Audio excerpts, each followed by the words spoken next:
There's a thought I don't hear talked about very much anymore, the idea of a public servant. We'll ponder that next on the Constitution Study.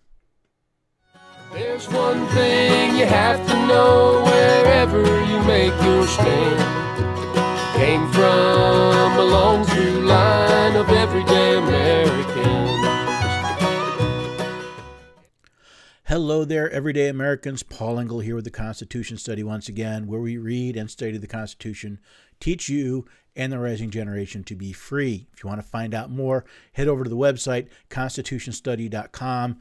You can find other episodes, articles I write. All the information about the Constitution Study is there. And I want to thank those that have not only visited the website, but have asked questions, posted comments. I'm getting some really good fodder that is coming up in upcoming episodes. I want to thank you very much for that participation, for contributing those ideas. I think that's what we need to do nowadays. So the idea of a public servant. I've been around a while. You can tell by the gray hair.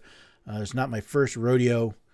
And there was an idea in American government, even as little as 20 years ago, that those who went to Washington or to our state capitals were public servants.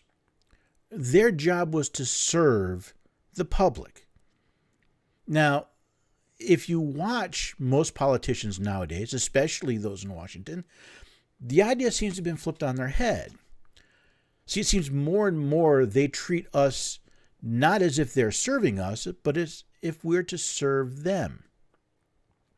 Look at it this way. How often do we see politicians telling us what we should and should not be doing, how we should and should not be living? Should we pay for health care or not? Should we treat people a certain way? Are we allowed to disagree with certain lifestyles? Are we allowed to even call people the pronouns we think are appropriate?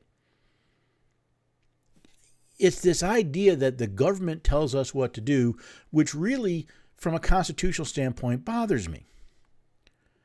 You see, we created a government by the consent of the people. You know, the Declaration of Independence says governments are instituted among men to protect their rights and to govern under the consent of the people. Yet more and more, it seems like we are being governed by the consent of those we elect. We see it in the arrogance in the titles they wish to be referred to by, or the simple arrogance of thinking they know how we should live our lives, that they have the moral authority to tell us that we use too much carbon, or that we need to treat certain people a certain way, or that it is up to them to protect certain classes of people, to actually make special protections for them, rather than protecting all of us equally. And I think it all comes down, well, not all of it, but a large part of it comes down to this idea of who serves whom. I have a couple of podcast episodes that are coming up where I'll come into specifics about these. But it's the general idea that those in government, rather than gaining their authority from us, in other words, we tell them what they can do, they believe that they can tell us what we should do. And since we have given up the idea that we control government, you're saying, well, what do you mean we give up? Look at how we vote. We vote for liars. We vote for people we know are lying to us, who are cheating us, who are stealing from us. We vote them in over and over again. We don't vote based on the principles of the Constitution, but on who promises us the most goodies. So why are we surprised that they suddenly feel they have the moral authority to tell us how to live our lives? Now, I think if we want to get back to a nation, the land of the free, we have to once again get control of our elected officials. That means reminding them that they work for us, not the other way around. That no one in government has the authority to tell the individuals how to live their lives. It is we, the people of this nation, that tell the government what laws they are allowed to pass, what things they are allowed to do, what powers they are allowed to exercise. That's how the Constitution established this nation. The 10th Amendment specifically says any power not specifically delegated to the federal government remains with the states or the people. Yet today, the federal government seems to do whatever it wants, and we're just expected to swallow, to accept it. If the government wants to do something that's blatantly unconstitutional, well, they pass a law, and we're just expected to sit back and be good little serfs and good little subjects and do what we're told. And I think that's a terrible idea. Yes, we need government. We need rules, but it needs to be we the people that are telling government what those rules should be. We need to return those in Washington, D.C., and in our state capitals, and even in our county seats, to the idea that they serve the public. My wife and my daughter and I have been watching Downton Abbey. My daughter hadn't seen it, so we've been watching it through. And remember, you had upstairs and downstairs. You had those in power, and then you had the servants. And when this nation was created, the people lived upstairs, and the public officers, they lived downstairs. And we flipped it around. Now, you go to Washington, and you're treated like a king. And, maybe if you want to, you'll deign to visit your constituents. It's backwards. But it's backwards because we, the people, let it get that way. We, the people, have sat back and let them take more and more control. We, the people, have not done our due diligence. We haven't taken responsibility for our authority and said, no, you work for us.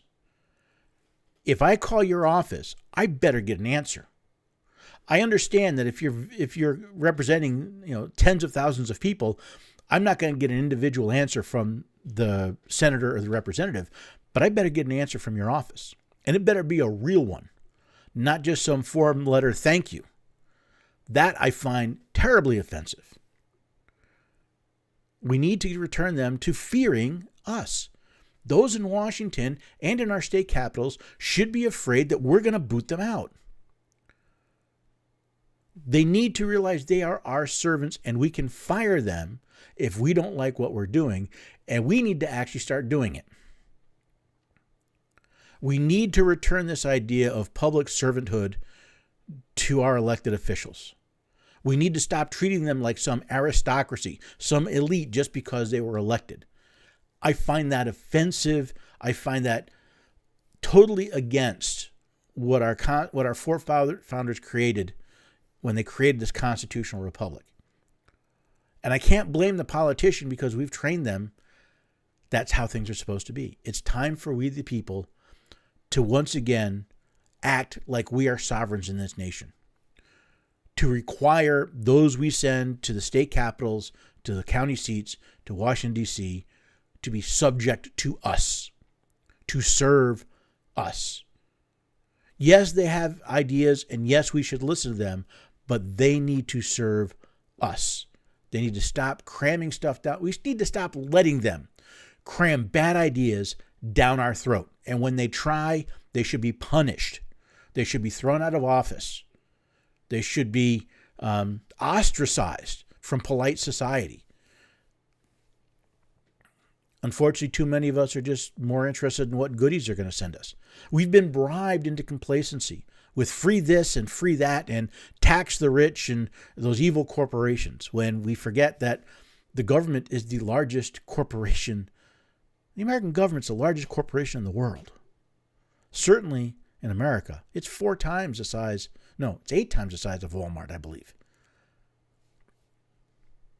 Maybe if we stop treating them like royalty, like aristocracy, and treated them more like the servants they are supposed to be, if they'd start acting that way, if they knew their jobs depended on it. So I hope you found that idea interesting. It's the idea of servanthood, the idea that they work for us, I think is an important part of the constitutional republic. So again, I hope this made you think. That's what these Ponder This episodes are about, just getting us to think about things. Leave your comments below. Head over to the website, Constitution Study. Ask questions. Leave comments. Let me know what you think. And hopefully I'll see you next time on the Constitution Study. Have a great day. There's one thing you have to know wherever you you make your stand. Came from a long